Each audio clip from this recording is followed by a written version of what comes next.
Жителите на Македонија, Србија, Црна Гора и Албанија се изложени на едно од најголемите концентрации на загаден воздух во Европа, што е 5 пати поголемо од националните и европските упатства на Европската Унија. Луѓето кои живеат во Западен Балкан во просек губат до 1,3 години од животот поради загадувањето на воздухот. Загадувањето на воздухот е директно одговорен за еден од 5 предвремени смртни случаи во 19 градови во Западен Балкан, укажуваат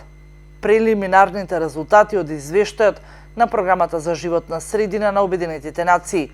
Пулмолозите во земјава велат дека ситуацијата од година во година станува сеја поалармантна и дека надлежните органи треба сериозно да размислат за превенција на здравјето на населението. Македонија се повеќе, од една страна е добро што станува индустрија, се развива таа индустрија, меѓутоа од друга страна,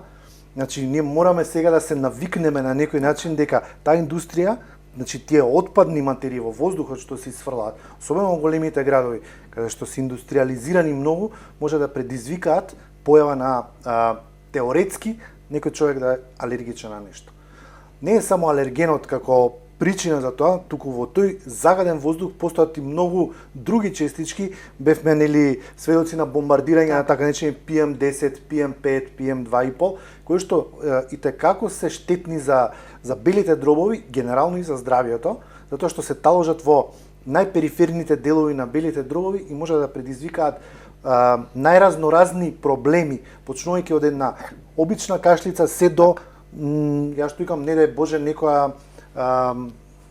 почеток на некоја лоша работа, канцер и така натаму, рак на бели дробови. Според веб страницата на Обединетите нации за заштита на животната средина, прелиминарните наоди од загадувањето на воздухот и здравјето на луѓето, извештаи за Западен Балкан покажуваат дека вкупниот број на предвремени смртни случаи директно поврзани со загадувањето на воздухот во градовите е речиси 5000 годишно. Извештајот исто така повикува на построги регулативи за индустријски емитери и ограничувањата на ТЕЦ на јаглен. Во Западен Балкан во моментов има 15 активни централи на јаглен, стои во извештајот на Обединетите нации.